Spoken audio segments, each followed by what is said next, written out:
1, 2.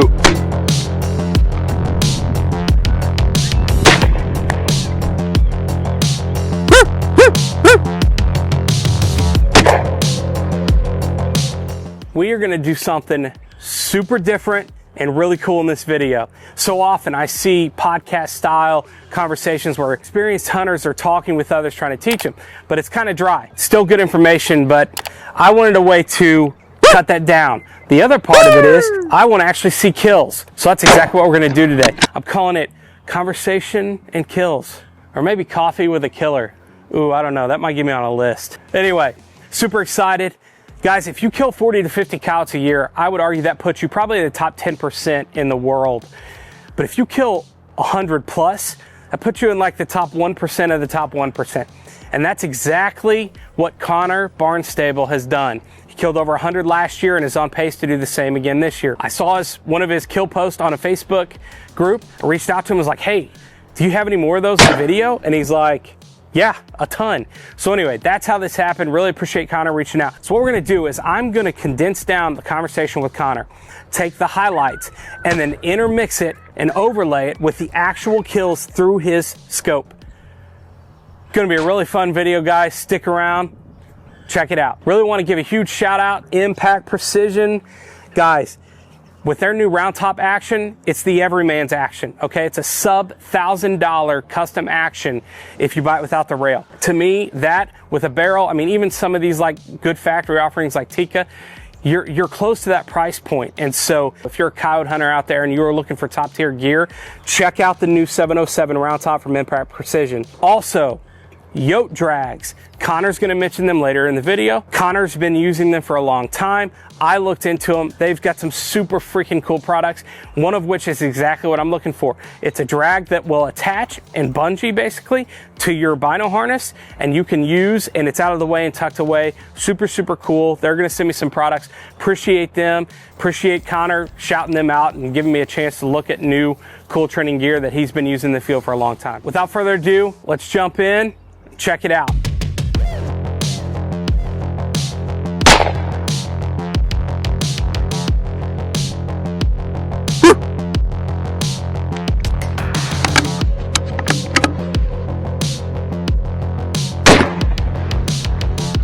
Awesome, man. Awesome. Well, Connor, thank you, man, so much for joining us. This is the literal first episode of, I don't even know what I'm going to title it yet. Just to give everyone kind of a quick background, I saw Connor had some just awesome freaking kills through the trigger cam or Tactacam, I think is what you were using at the time. And anyway, I was like, man, that's dope. So I hit him up. It was like, how many coyotes you kill a year? And which he's going to answer here in a second. And then I'm like, how many do you have on video? And he's like, almost all of them. I said, bro, we got to do something, man. We got to do a video and show the world that. So anyway, here we are. Yeah, man, you want to quickly introduce yourself and just kind of talk about, how you got into coyote hunting and whatever, bro. Yeah, for sure. Name's Connor, 29. I'm from Saskatchewan, Canada. Kind of just started, me and a couple buddies usually would drive around gravel roads, kind of see coyotes out in fields, pastures when you didn't need the permission law kind of thing. And then within the last few years, you needed permission, written permission to go and actually hunt on any kind of land, private land. So really kind of got into buying my first rifle and wanted a coyote gun. And then started talking to a couple buddies about calling them in. It just seemed like way more thrilling, way more fun than just driving around kind of shooting them thing. Yeah.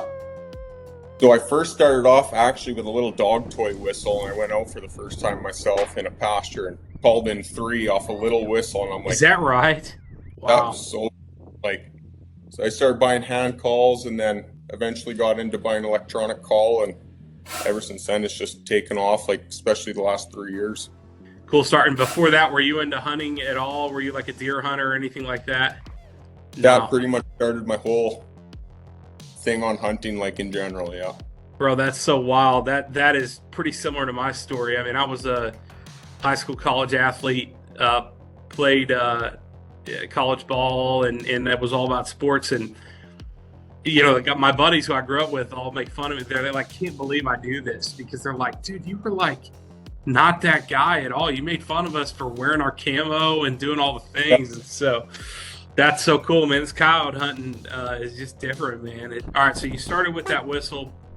You move into mouth calls. You use an electronic caller now. Really quickly, if you will, just take me through how many. Well, let's. I'm from the. How many coyotes do you kill on average a year? Would you say over the last 3 or 4 years? I just started actually keeping track last year because I was curious to actually see how many, like me and my normal hunting buddy shoot within a year kind of thing. I usually get out a lot more than him, and I'll go out in evenings by myself a lot. So I started keeping track last year, and just myself, I shot 90, and then he shot probably, I don't want to put words in his mouth, I don't know how many, like 30, maybe 40. So we were well over than the two of us. So wow, man, that's incredible. Do you set annual goals, or is it just kind of I want to go every chance I get? Yeah, kind of just whenever I get the free time. Last year I wanted to try to shoot 100 myself. Yeah. See if I was do it. There's a lot of times where I could have went out and just had other stuff on the go kind of thing. So yeah. What if you had a couple takeaways? What would you say? These couple things I really focus on that really help me kind of reach those kind of numbers. I would say just go out and get as much kind of permission as you can. Go knock on doors, call guys, find the guys who have cattle. Wherever there's cattle, there's always coyotes, at least around here anyways. So we have a lot of, it's all flat, wide open kind of country around where I am. Lots of farmland, so that's kind of mostly what I hunt. I try to get in pastures as much as I can, just because it's better hunting. Little creek bottom, stuff like that. I like that kind of stuff. But yeah, I would say just get as much permission as you can and get out as much as you can, kind of learn just from experience. YouTube, there's lots of videos out there. That's kind of what I did. Well, hopefully this will be one of them they can kind of look into too. Yeah. So gear, what gear, what's your equipment that you run, starting with your rifle, and what are your absolute musts that I have to have on every stand? The rifle's right here. This is my kind of go-to lately. It's a Ruger Action 22-250 bolt gun. X caliber barrel, like obviously you don't need that. That's just something I put on later, the NDT chassis. But I love the camera. I can't go out without the camera now because I love getting all the footage. Oh yeah. And for other gear, I would say recently Yodi drags, I've paired up with them, one of their pro staff guys, and having these out in the field, especially when you got to drag a couple coyotes out of the field. Okay. I carry a couple of these with me, so these come in really handy. Travis with Yodi drags. I've been looking for one of those. I'll reach out to him after this, man. That's a good takeaway. Yeah. He's an awesome dude. That and a good call. I always have a couple hand calls with me as well, just to mix up the sound and stuff if I need. What electronic call do you run, and then what hand calls do you keep as backups? Electronic call I'm running is the Lucky Duck Revolt. And then some hand calls, I got a couple Randy Anderson's hand calls. I don't know exactly which ones they are, but are they Injured Rabbit? Are they? One's a rabbit, one's like a howler pup distress kind of thing, and then I have another jackrabbit distress call as well. Okay, so they're all injured animal calls. Okay, cool. Yeah. What 22-250? How long is the barrel, and what cartridge and/or bullet? Well, you already listed. You said you're 22-250. What bullet you shooting, and how long is the barrel, and what kind of speed you seeing? It's a 20-inch barrel, carbon barrel. We're getting right at 3,300 feet per second. I'm not running suppressed. We can't run suppressed here in Canada, which sucks. So freaking Trudeau, man. Terrible, man. But I'm shooting the new 62 grain Hornady ELD VTs, and kind of just what I looked online. That's kind of the same speeds ish other guys are getting. Obviously, with suppressed, getting a little bit more, but accuracy wise, I can't complain. Like, it's putting all the coyotes down that I shoot at normally. So definitely. What bullet did you run before that? I was just shooting the 55 grain Hornady Varmint Express factory stuff until I got my own reloading setup. So okay, it's so funny, man. I think that's a great bullet. And actually, we should give him a shout out. You had told me this already, so I knew this was coming. But shout out to the Big Red Machine, baby, Hornady. I can't agree more. I've just had, and again, I wasn't an experienced hunter when I first started. I just picked up. I liked the idea of shooting things at long range, and that's kind of how I got started. And man, every Hornady bullet just puts coyotes on the ground. I just absolutely love it. So that's cool to hear. You're getting that sort of success with a 62 grainer. I'll be excited for them to announce more weight classes in that particular ELD VT bullet in the 224 diameter. So rock on, man. Awesome. What tripod? And I see you've got I can't tell what head that is on that tripod.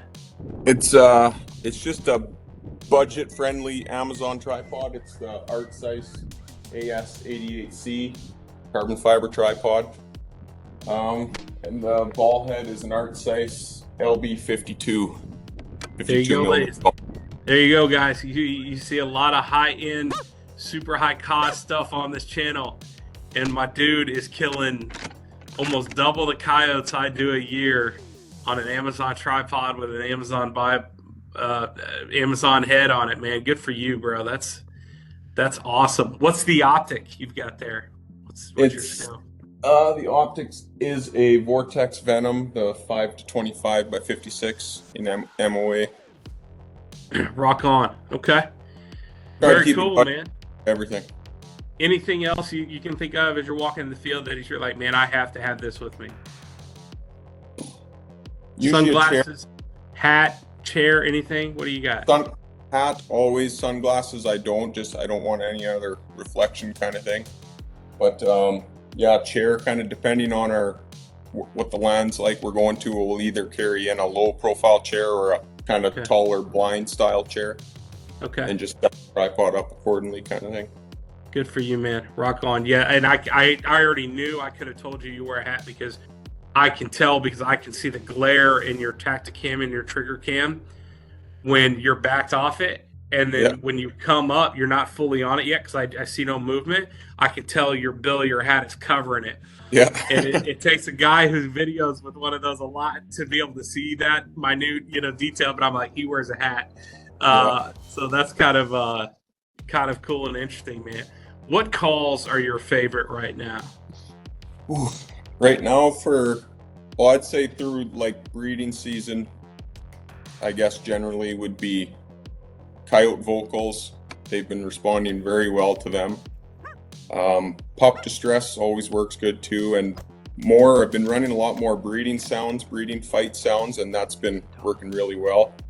I've tried to kind of incorporate a little bit of prey, but most of the month, like, it hasn't been working except for last night. I brought a pair in on some rabbit, and that was the first time in, I don't know, I guess probably a month that I've been successful with some prey distress. So really, I really like using vocals, pup distress, that kind of stuff. And that's from month when to when? About end of January to almost April, I'd say. The vocals and stuff are good, but all summer long, like, I hardly will touch prey. It'll be all vocals and pup distress, and that always works well throughout the summer and such. So during obviously pup season there, right? Yeah. Okay. And then so you run vocals January through April 1st, and then after April 1st, those pups are being born, right? You're trying to draw them in with some of that pup fights and pup different things, And then after that, let's say we hit early fall, what's your call sequence look like? I would say it's still try to run vocals. Once it starts getting colder, prey definitely starts working a lot better, especially if we got snow on them.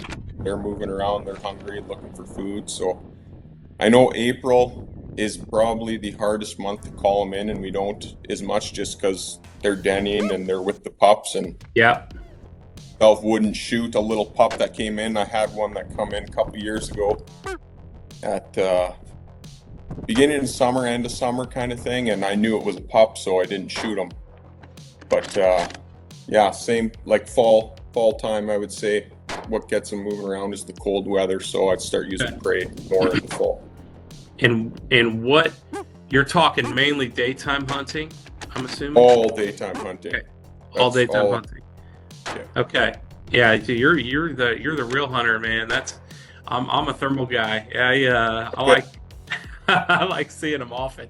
What out of your stands? What do you think your percentage is of stands? And here you are, a top tier guy setting up right with the wind, right with the land. Like you're planning, you're very strategic about all of it. How many stands do you see coyotes on? What percentage? I would say probably 75% of the time. Is that right? Like if we're not killing them 75% of the time, you at least see them. Like out in the field, maybe not interested, not quite coming in kind of thing. But yeah, you usually, like yesterday I did 3 stands and I saw coyotes on 2 of them, only shot 2 on the 1 stand. So that's wild. Some of the greatest coyote hunters, even like Randy Anderson, like I've heard guys like that talk about if you're doing 10 stands and you see them on 2 in the daytime where we're at, you're doing really well. So I must not be hunting the right areas. I need to get up. I need to get up to Canada and do some hunting with you. But location is everything.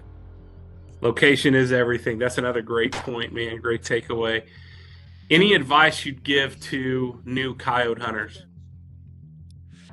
How do I go from either I've never done it or maybe I'm killing 7 to 10 a year to 50 plus upwards of 90? Always play your wind. Try to have the wind in your face or a crosswind. I know we've sacrificed that a couple times and would rather have like the sun in our face kind of thing, and can't have best of both worlds all the time. So, or sun in the opposite direction, I mean. But sometimes you got to sacrifice one.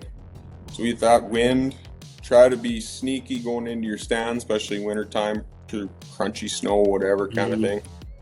Have a good place to hide your truck or car, whatever you're driving out into the stand. We usually walk, at least try to get a couple 100 yards away from our vehicle, hide it in trees or behind a little hill or something like that. And I don't know, just go out more locations, trial and error kind of thing, more or less. What would you say to a guy that's killing 20 and wants to get to 100? What's he need to do? Start going out more by yourself, I'd say. More land, finding the right location, kind of plan your hunts a little more. Okay. Try different sounds. Don't overplay the same sounds all the time. Like, don't keep going back to the same spot and hunting it. Like, you may be successful one time. Right. If you expect the same success a week later, it's probably not going to happen. Give it a little bit of time before you go back in that same area. That's generally what I try to do. Okay. One of the other notes you sent when I sent him the questions in advance, guys, so he could be ready for the conversation. I'm not very prepared, so. Hey, no, man, you're doing great. You're doing great. Is you said drive around, scout out new areas, knock on doors, make phone calls, and ask for more permission. Don't just hunt the same areas all the time. Where do you aim on a coyote and why? I'd like to say, before watching a lot of my videos, I try to center, chest, shoulder, take out that shoulder, because once you take out their shoulder, they're usually not going anywhere, as long as you're using a good bullet. If it's straight on, usually try to go center, chest. I know a lot of time, just looking back on my videos, it's kind of low neck or in the neck. And I know that usually anchors them. Like, you shoot them in the neck, they're usually DRT. So broadside shot, I'll still try to take out the shoulder, and usually works pretty well. Okay, good stuff. So not behind the shoulder, in the shoulder. Usually I would say most of the time I'm on the shoulder. Okay, that's guys that are in the know. Another channel I love, Wade the Judge, Texas Predator Hunting Podcast. He talks about, he's like, go pull up the anatomy of the animal that you're hunting. And when you look at the anatomy of a coyote, man, that heart is right behind that shoulder, man. I mean, it's like, so if you take that shoulder out, whereas you may double lung them, you may do some different things where they're going to run off and not run far. They're dead running, right? They're dead on their feet. But still, when you're hunting a tournament, time is of the essence. So dropping them where they stand is a big deal. So sure. Good. Any other? Right. Go ahead. Not saying right where what I try to do, take them out in the shoulder. Not saying that's what everybody should do. Like obviously try to hit vitals kind of thing, but I just know that usually works for me. So, what is your favorite stand setup? If you had your choice of any kind of layout. We don't have much for like forest and a whole whack of trees around here, but I would say like river bottoms, creek bottoms with some trees, anything where I can find a little bit of rolling hills or something like that. I know a lot of stuff I hunt is just wide open farmers fields, stuff like that too. So anywhere where you can try to find some good bluff or trees, I kind of like that. So I don't just hunt a wide open spot kind of where you can't hide yourself and you see them coming from 3 miles away, like they could see you. So okay, do you try to, like, let's say you don't have any tree or shrubbery, shrubbery or anything like that, do you try to kind of go down the hill about 3/4 of the way and set up? Is that how you try to blind yourself? Yeah, like if I'm wanting to sit on a hill, the side of a hill or something, I'll try to keep myself away from their horizon, from their point of view kind of thing. Hide myself that way, and we've had to do that lots. Actually, in end of December, we went about an hour and a half away from here, and it's all rolling hills and not much cover. And everything was full of snow, and we just stuck out like sore thumbs on the side of these hills. And we've seen 40 plus coyotes all day long, and we didn't shoot a single one. Is that right? Wow. It was unbelievable. That's brutal, man. Yeah. That's brutal. While I'm watching, man, you got all these Arctic kills, and this is so cool to see this. And this one I'm going to open the video with, that you sent me the other day. It's kind of a last minute addition. I triple play that thing and replay it because, man, it's just like so cool when you see it squared up chest hit and the heat leave and just the fur, and it's yeah, that was a cool shot.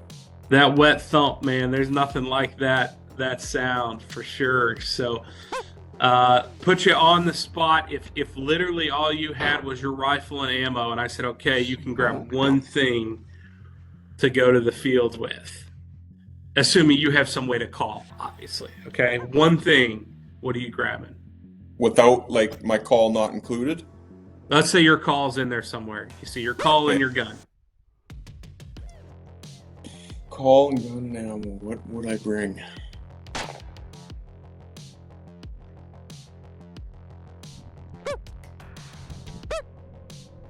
I want to say maybe don't need binoculars, but I do usually bring them. Rangefinder's handy, especially if you're making some long range shots, but tripod you don't need. I don't know, I would say maybe tripod if that wasn't included. Okay. That was your answer when I sent you the questions a long time ago, and I thought that really stood out to me. It's like, this is the age, man. We're in that age. Like, it's either super long bipods, like Swagger bipods, or now you got the MDT triple pulls, or tripod. Before the tripod, I was just using like one of the 13 to 27 inch Harris bipods. And like that does the trick for anyone getting into it. That's what I use for the first year and a half or so, and it works well. But when you're set up like in a good spot, you want to be able to have that perfect shot kind of thing, like a tripod should. Your tripod should what? It's just a game changer compared to running just a long bipod kind of thing. Any camo suggestions, anything like that? Do you think it matters as much as we all think it does? Does it matter as much as Kuyu tells or Sitka tells us it does? Honestly, I don't think so. Like, I try to buy patterns that I think look cool and will just blend into the kind of where I'm going to hunt kind of thing. But really, like, I like to wear solid stuff too, especially summer and fall time. So if you can kind of just break up your background a little bit by wearing something similar color, like, that's plenty good. Like, I wouldn't go out wearing a bright blue t-shirt and blue jeans kind of thing, but just blend in with the background kind of as much as you can, I guess. Do you ever camo your gun? The only time I did was if it's like snowing real bad, I got like a snow camo bluff thing that I put over top of it, and that's just basically keep the optic and everything from getting wet, or if it's raining kind of thing. But other than that, that's how she sits there. That's help. How far do you normally walk into these stands? Anywhere from 50 yards to 500-600 yards, maybe a little bit more. All kind of depends what area we're going to. Okay. Generally, it's about a couple 100 yards. Okay. I love the O'Neill Ops boys. I love their channel. And of course, they all look like G.I. Joe men. Yeah. You know, and you kind of fit that bill too. I'm a plus-sized athlete. And so I've got no problem walking in. Yeah. But if, you know, I'm always curious to hear from these guys that are killing this kind of number. Are you walking 2 miles? Are you walking 1.5 miles in? And the generalized answer that I get is no, you don't need to. If you know your land and have a good strategy in place, yeah, you're going to have to walk, but it's very strategic in where you're parking and how you're getting to kind of your stand and your setup. Yeah. Do you use Onyx a bunch, I'm assuming? Or what's your... Not Onyx, but something similar. It's called iHunter. iHunter, Yeah, okay. Yeah, that's what I use. Okay, very cool. And when studying that, you look at that map, let's say, you know where the wind's coming out of. I'm assuming that's probably your first factor you're trying to calculate for. And then you say, all right, based on this, the wind, the wooded areas, the creek beds, I think they're going to come from here. So we're going to set up here and call. Is that kind of your process, or what's Yeah, that? that's pretty much bang on. Like, and the app I use doesn't show like land layout. I kind of, if I don't know the land, I'll have to transfer it into my Google or Apple Maps and get like the satellite view of it, so I know where the trees and hills kind of things are, like that. But for the most part, I know what the land is kind of set up like, just from being out to a bunch of different areas now. So Any other kind of last thoughts, just advice you would give? Something you've learned the hard way? That's kind of always like, the great thing about my channel is like I've made literally every gun buying mistake you can make, every one of them. No judgment here. Anything you've learned the hard way you want to share with the guys watching? I would say from the start, when I first bought my first Coyote gun, 243, I wanted a long barrel, 24-inch long barrel. I thought the speed, yeah, you want that, you need that kind of thing. And now I'm just set on these shorter barrels. Like, I don't think I'll buy anything shorter than a 20-inch or longer than a 20-inch barrel from now on. It's just way easier to maneuver and get in and out of the truck. And guys, so I did not tee him up with this. I swear to you, literally in my video notes, I took it a couple days ago. I'm going to come out with a video titled 20 inch is the new 26. It's the new long barreled. It's the new I'm unsuppressed length. Like, I'm running 18 and I can't wait to go, eventually find a cartridge that will do what I need to do at 16 inches out of a bolt action. Awesome, man. Well, I also, dude, thank you so much, Connor. Like, bro, freaking right on. Keep posting them, man. I freaking love that you take your video with your camera. You got to have it, to your point. Like, what's the point of killing these things if you can't show your buddies? But yeah, exactly. I hope this gives you a platform. I'm going to put a bunch of your kills on here. I think we got like 70 or something. I don't know how I'm going to do it yet, but man, I can't wait, and just so grateful. And if you or anyone out there watching this has a situation like Connor, where you have a bunch of kills on video and you are a very experienced hunter and you started from the ground up and you feel like you have something to share, please get a hold of me. My email is longrangeprecision-shooters@gmail.com. Again, that's longrangeprecision-shooters@gmail.com.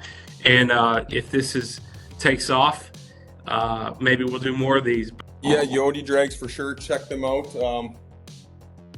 Spearhead Machine recently sponsored me last year for muzzle brakes. They make muzzle brakes barrel tuners. So I'm really liking the muzzle brakes that I have from them so far. I'll stomp around outdoors. Yeah, they kind of support me too with just some more outdoor kind of apparel kind of things. So appreciate that from them guys. And if anyone wanted to see kind of my the footage that I post, any of my stuff, they can check out my Instagram. I don't know if you want to put my Instagram in on the video somewhere. Yeah, absolutely.